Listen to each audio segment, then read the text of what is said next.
12 часот и 15 минути, почитувани гледачи, добре дојдовте во најновото издание од емисијата од своја страна. Еве сме денес повторно со вас со нови теми кои се надевам дека ќе го задржат вашето внимание. Во денешното издание од своја страна разговарам со психолог Фики Гаспар и со логопед специјалист Бојан Богдановски, кои што ни доаѓаат од Центарот за психофизичко здравје Гаспар овде од Скопје.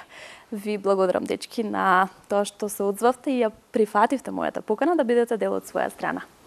Благодарам за поканата. Еве по втор пат и двајцата, така Бојан повели. Така, благодарам за поканата, за соработката и еден голем поздрав за сите гледачи кои што не пратат во моментов. Како сте? Вие двајцата по втор пат ми гостувате, меѓутоа Бојан сега беше, мислам, скоро во ноември, по повод прирачникот, меѓутоа сега еве денес повторно ќе се дружиме со цел да најавиме нешто поинакво, нешто поразлично кај нас, нешто ново кое што ќе се случува во април месец, меѓутоа тоа ќе го слушнеме токму од вас. Ајде, Фики, што ќе се случува во април? Па да ви кажам право, имаме еден убав настан, кој што за оваа година прв пат еве доаѓа кај нас, тоа ќе биде конгрес.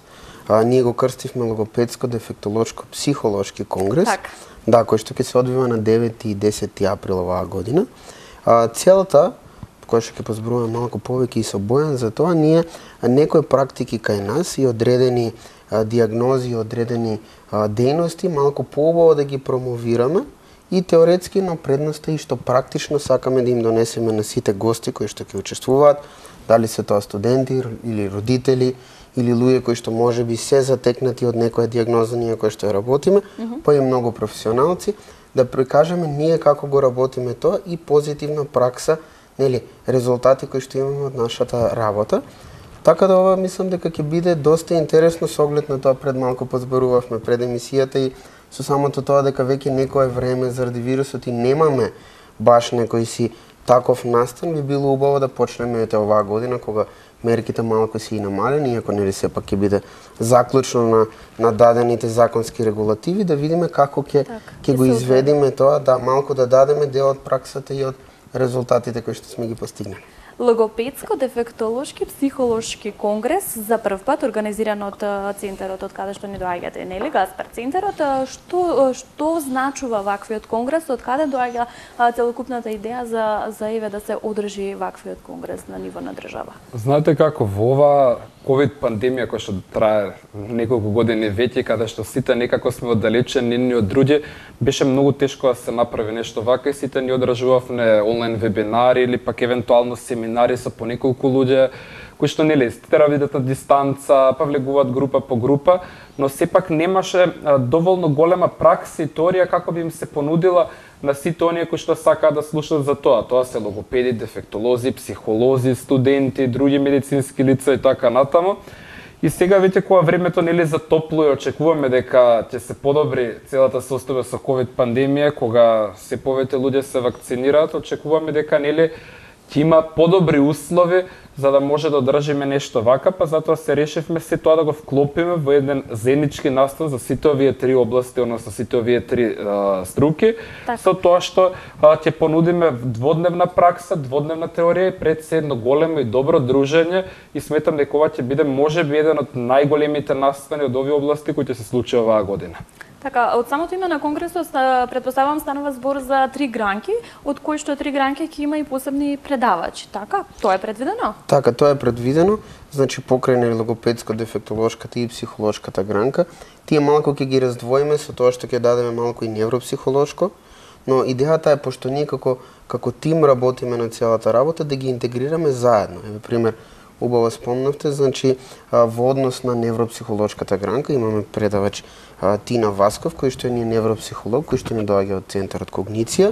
Овде исто покрај неа и Бојан ќе зборува, мислам дека за афазија е главното предавање, така? Така, за афазија и за задоцет говорно-јазичен развој, односно состојби кои што се од голем интерес во денешното време. Така, претпоставувам ги биравте темите оние кои што најмногу ги засегаат, нели, родителите, студентите, оние кои што сакаат да слушнат повеќе за темите кои што се актуелни денес. На тој така, начин. се одлучивме да направиме една комбинација помеѓу пракса, она што е најпотребно, особено за студентите и за сите стручни лица, и дел теорија, односно сите ние новини во логопедијата, дефектологијата и психологијата, бидејќи секогаш треба да слушаме нешто ново и да бидеме во тек со она што се случува во светот.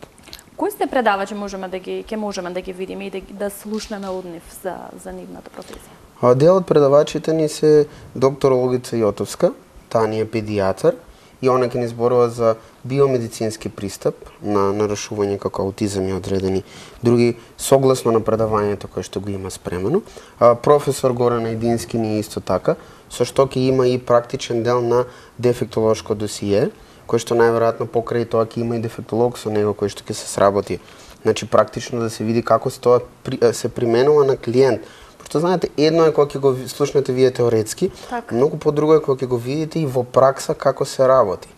Потоа, еден од предавачите ќе ни биде и магистерот Бојан, кој што ќе зборува за две предавања, мислам Бојан. Едното ни е за афазија, а другото и за задоцнет говорно-јазичен развој, каде при тоа ќе има приказ на вистински пациенти, значи пред аудиториумот кој што не слуша, за да можат посебно студентите да ги загледаат, односно да ги спознаат сите оние новини кои што се појавуваат во логопедијата за тоа како се работи со дете кој има задоцнет говорно-јазичен развој. Доста актуелна тема која што ги засега нели прочам и сите родители денес.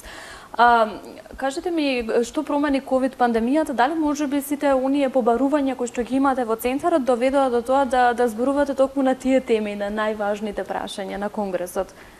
Дали можеби тоа се најголемите побарувања, односно услуги кои што ги бараат еве задоцнет, говорка и дечињата, психолошките нели услуги кои што ги нуди центарот?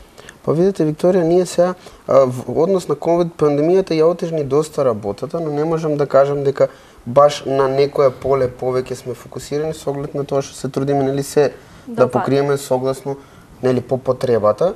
Но дефинитивно овие состојби кои што ги третираме и те како има влијание од самото затварање, од намалување на социјализацијата. Значи се увиде доста разлика за разлика од тоа нели како ни беше предходно ситуацијата. Да, затоа ја исто така еден од предавачите ни професор доктор Ана Фрицкан таки зборува за типичен развој и за самиот развој на мозокот како типична состојба, како нормално движење и овде нели ни доаѓаат и магистар Тина Васков кој што ќе зборува за после невропсихолошката диагностика и скринингот кој што ќе укажува на одредена патологија. Значи ќе направиме интересен увид на тоа како здрава ситуација би се движела и состојба, а како веќе кога имаме патологија, така да се е тоа опфатено, иако нели е поделено на три гранки, да кажеме, ствари тие се премногу интегрирани и целта на конгресот е да се доведе до една цела наука, една цела практика која што мислам дека ќе биде доста соодветна. И сега и корисна. Да, ќе ставиме некои интересни предавања во однос на неурофидбек, практика со неурофидбек. Да, тука во мојот концепт стои неурофидбек методата. Така да ќе сакаме малку да приложиме еден вид на работа како изгледа тоа и како со еден клиент може да користите повеќе методи за да постигнете најдобриот ефект. Претпоставувам поканите веќе се отворени, односно станува збор за настан од отворен карактер, кој се може да присуствува, поканите одат преку вас, како може да се пријават? Пред се овој настан наменет за логопеди, дефектолози, психолози, студенти кои што студираат на некој од овие области, медицински лица, негователи, педагози, односно за сите оние лица кои што се интересираат повеќе за овие области, сакат нешто да научат повеќе.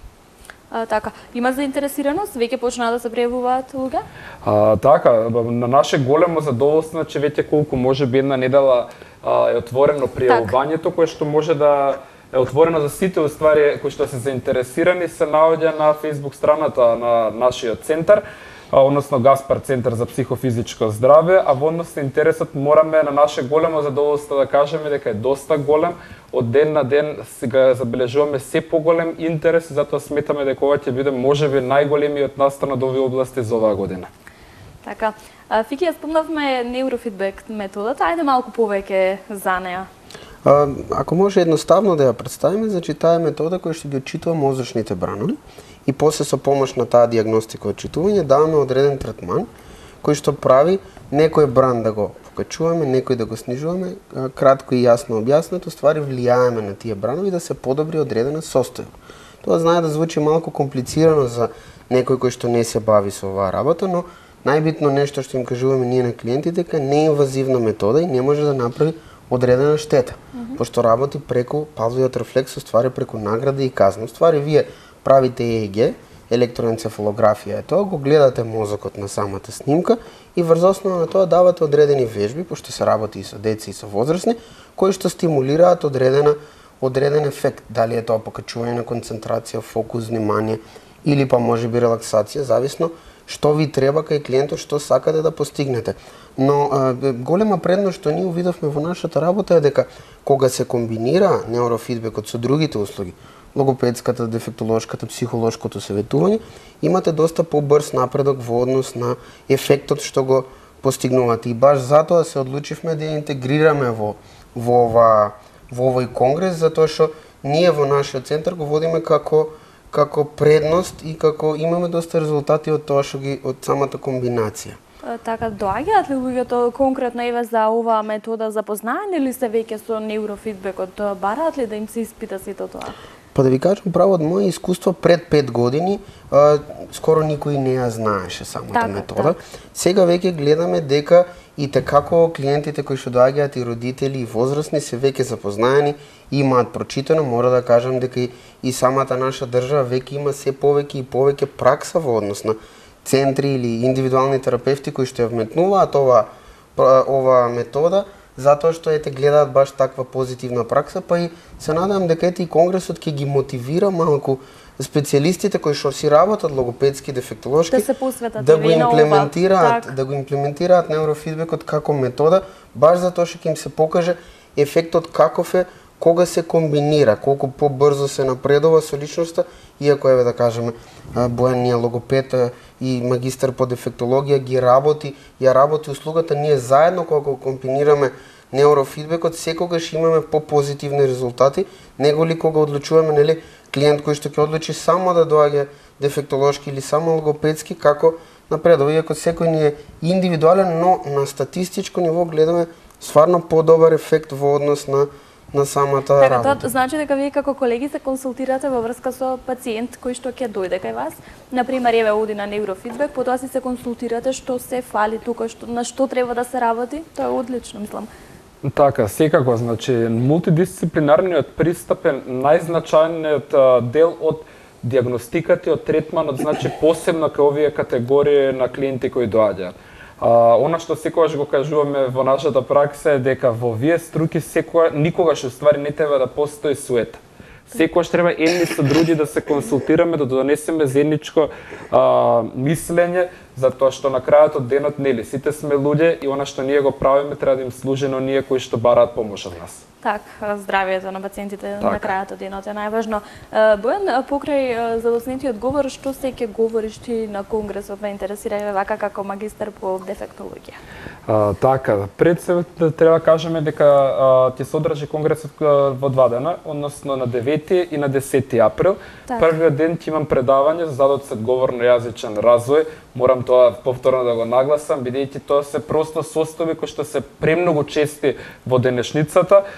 Тука ќе спомнеме значи какви се говорните нарушувања јазичите, кај аутизмот, развојната дисфазија, кај сите оние состојби кои што се дел од секојдневната логопедска пракса. Веќе вториот ден значи ќе имаме приказ на афазија, односно за тоа како логопедски се дијагностицира и се третира афазијата. Бидејќи афазијата е состојба за која генерално не се знае во нашата земја, состојба каде многу малку луѓе знаат каде да побараат стручна помош, а и генерално афазија, односно афазиологија, наука која што не е доволно развиена во нашата земја. Така да мислам дека овој настан ќе овозможи баш она левел ап за ова област во логопедијата. Стручна афазија или, народно кажано? Тоа значи нарушување на говорот или пак негово целосно губење по повреда на мозокот. Тоа најчесто се случува кај повозрасните лица која ќе има мозочен удар, па потоа се нарушува говорот и тоа е доста често, но сепак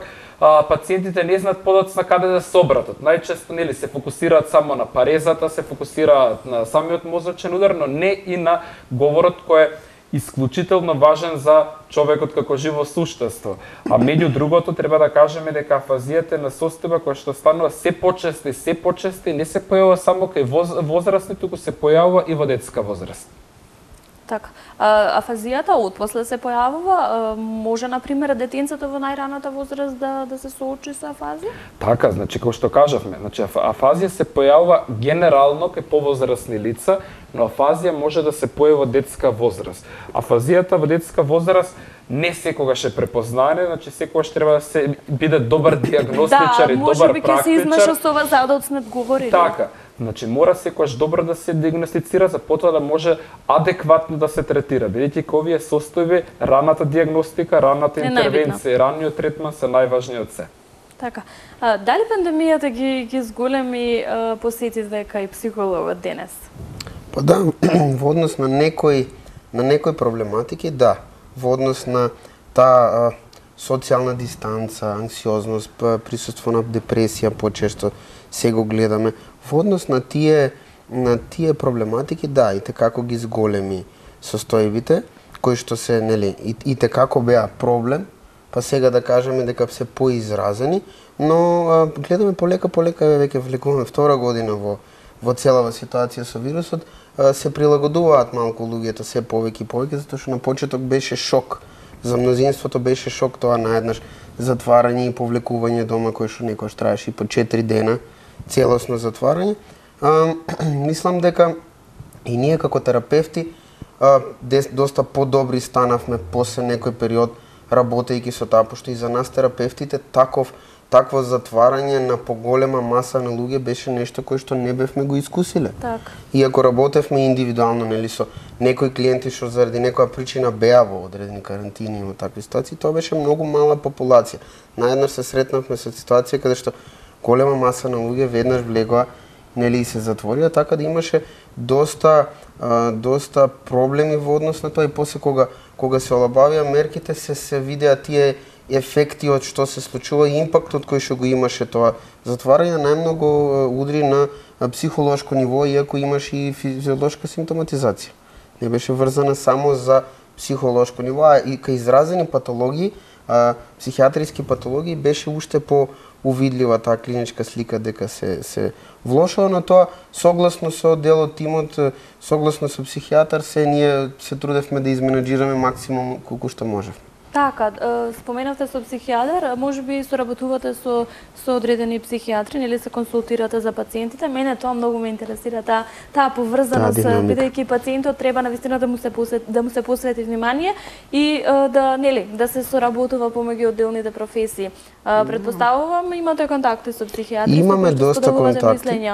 Така, Викторија, имаме доста контакти, имаме и соработници кои што доаѓаат и кај нас, кои што прават одредени прегледи, иако нели ние не сме во можност да даваме таква медикаментозна и диагностика, но правиме консултација која што е врзана само за да се провери дали сепак се работи за патологија од страна на психијатар, кој после тоа се насочуваат најмногу на клиника каде што они ќе добијат, нели, соодветен третман кај што може да им се препише медикаментозна терапија. Во тој контекст работуваме и со доста други професионалци, како физиотерапевти, како еве сега имаме доста интересни, нели, информатичка терапија, имаме доста терапии кои што се врзуваат на тоа ние што го работиме и секогаш гледаме да, ако можеме, максимум да се посветиме во однос на тоа како би пристапиле, каде што црпиме позитивни искуства од други терапевти кои што работат и во нашата бранша, но и други кои што работат во нашите бранши, затоа што сепак ефектот тогаш е, како што кажавме, најдобар. Најголем и најдобар. Така. Бојан, како млад човек кој што работи својата професија, кажи ми колку денес логопедијата како професија, односно и водењето кај логопед станува се почесто и родителите се повеќе свесни дека навистина се потребни тие контроли на дечињата да се направат. Така, сите знаеме дека логопедот е познат како стручно лице кое се занимава со корекција на гласови, но во суштина логопедот се занимава со многу повеќе работи отколку само со корекција на гласови. Јас кога студирав, памтам дека логопедијата кај нас и не беше толку истакната како наука, немаше толку голема потреба, но со текот на, еве да кажеме, последниве години, потребата не само од логопед, туку од дефектолог, се повеќе и повеќе се зголемува. За жал, значи се почесни состојбите како развојна дисфазија, аутизам, пелтечење и така натаму, со тоа што ние логопедите не само што имаме многу работа, Значи, буквално не постигнуваме со работа тоа колку има потреба од логопед. И драго ми е што исто како едно време што психологот и психијатарот беа табу тема, така и логопедот беше, но веќе значи тие табу теми пополека се срушени, веќе не постојат. Така. Потребни се тие. Доаѓаат ли родители, например, со дечињата само на контрола, рутинска контрола, кај логопед да се направи, да се види детето дали има нешто? Секако. Тоа може би најдобрата работа што ја препорачуваме на сите родители, дека кога постои сомнеш за своето дете, секогаш е подобро веднаш да се обратиме кај стручно лице, се побара нели совет, консултација, ако има потреба и третман, отколку да се чека тоа, а да причекаме уште малку, можеби нешто ќе се подобри. Значи, никогаш не треба да оставаме на случајност и на времето, бидејќи како што веќе напоменавме, раната интервенција, раната диагностика и третман се најзначителни кога овие состојби. Така, впрочем, тој го пишувате во прирачникот, за кој што говоревме во претходното издание. Со тебе, кажи ми каков е одзивот за прирачникот за груба, како беше сега целото име? Да, прирачник за логомоторика, фина и груба моторика. Така, тоа беше во соработка со моите колешки Викторија Силјановска и Стојанка Коцева. Искрено, предсендечен, нормално, како и секој, нели, кој што прави прво пишано дело, сметавме дека нема да има доволно добар одзив, но во суштина можеме да кажеме дека тиражот е речиси распродаден, имаше толку голем интерес и не само што беше голем интересот, туку и повратните реакции на оние кои што го купија периодчикот беа феноменални. Оно сека се презадоволни, родители ни испраќаат на дневна база видеа како работат според тој периодчик со своите деца дома и дека веќе има резултати покрај тоа што не посетуваат логопедски дефектолошки третмани. Одлично, баш ми е драго. При самиот крај, ајде уште неколку збора за конгресот кој што ќе се одржи. Кажавме дека ќе трае 2 дена, односно 10 и 11 април. 9 и 10 април. 9 и 10 април. Ајде, Бојан. Така, ќе се одржи на 9 и на 10 април во ресторанот Градина ќе бидат испочитувани сите мерки во однос на ковид пандемија. Тоа морам да го нагласам, бидејќи сите сме исплашени, реално страдаме од целата оваа состојба. Морам да кажам дека ќе биде посебно естетски дел, значи можеби на светско ниво изорганизирано, бидејќи ќе биде можеби настан со прв пат таков концепт виден кај нас. Значи каде што ќе има најава на гостите со теорија, па ќе има потоа пракса, ќе има импровизација, еден вид на импровизација, значи на ординација, односно кабинет, каде практично ќе се прикаже како се работи логопедски, дефектолошки третман, неурофидбек метода, потоа биомедицински третман, третман во однос на невропсихолошка диагностика, психолошко советување, нешто кој што не може баш во секојдневната пракса сите тоа да го видат. А сметаме дека праксата можеби е најскапоценета работа во овие струки, бидејќи праксата е она кој што дава најголеми резултати кај нашите клиенти кои доаѓаат. Така, зошто треба да се дојде на конгресот? Па една работа што би сакал да ја кажам, кој што заборавивме да ја кажеме, е дека ќе им се дозволи и на тие што ќе учествуваат, на гостите, да пријават свој абстракт или приказ на случај. Зошто е ова? Затоа што баш го зборевме тој дел каде што сакаме повеќе колеги да се активираат, да видиме они што сработиле, тие што сакаат да приложат одреден ефект, некои истражување кои што го направиле, да ги представиме на гостите што е постигнато и што може да се постигне. Така да во оваа ситуација би сакал сите да ги поканам што се заинтересирани, иако ние некако го структуриравме кон одредени нели професии кои што можат, реално ќе биде покрај тоа што ќе има доста стручно ниво, ќе биде представено на начин на кој што сите ќе може да го следат и ќе можат да научат нешто и да се вклучат нели доколку сакат. Ќе биде убаво и за тие што се помлади кои што се одлучуваат да се насочат кон одредена професија, да водат и да дојдат да видат уствари со што ќе работат кога доколку би се одлучиле да нели се одлучат за таа професија, за тоа образование. Така да мислам дека ќе биде доста интересно и дефинитивно ќе биде плюс за нас и како фела во сите овие дефектолошко-логопедски па и психолошки дејности кои што ги имаме, и би ја земал оваа прилика да ги поканам сите. Нормално може да не контактираат доколку сакаат, отворени сме за сите прашања, програмата ни е веќе ставена, може да видат кои се предавачите, зашто ќе предават и најбитниот дел кој што мислам јас дека што практично ќе се работи, со какви клиенти ќе се работи, затоа што сепак мислам дека тоа е уствари најголемата тежина. Да, мислам дека тоа е најважниот дел на конгресот, а и младите се повеќе и повеќе бараат да видат практично како се работи, Да, а не може тоа би да биде... затоа што факултетите не овозможуваат толку многу пракса. Па да, мислам дека ова е, знаете, кога ќе видите практичари како работат, уствари вие влегувате во некоја си нивна состојба каде што баш гледате Утре што тоа се ќе го случува. работам, така е. Да, утре тоа ќе го работам, а и да видиме овие колеги како го работат тоа, што може да се сугерира да им се подобри, што работат добро кој што може да го имплементирам кај себе, и тоа е еден доста голем плюс во однос на самиот конгрес. Одлично, ќе ви посакам многу успех на конгресот. Се надевам дека ќе се видиме таму на 9 и 10 април. Се надевам дека убаво ќе помине се во најдобар ред, ќе се споделат знаења, искуства, практики. Ќе ви се заблагодарам овде за тоа што и ве повторно го разубавевте студиото со вашата позитивна енергија, со вашето знаење, и ќе посакам да се видиме повторно за нови теми кои што ќе ги засегаат и нашите гледачи. Ви благодарам и вам. Ви благодарам за поканата. Така е, почитувани гледачи, психолог Фики Гаспар и логопед специјалист Бојан Богдановски во ова најново издание од своја страна. За повеќе детални информации можете да се обратите токму на нивната Facebook страна и секако да ги повикате лично и нив во врска со конгресот кој што го најавивме за 9 и 10 април оваа година во областа на логопедијата и психологијата. Се надевам дека со овие многу важни теми за нашето здравје успеавме и овој пат да го задржиме вашето внимание. Овде ќе го завршам ова издание со посебна благодарност до бутик Мај Мода и до мојата шминкерка Самра Имери. Ние ќе се видиме повторно за 7 дена. До тогаш бидете поздравени.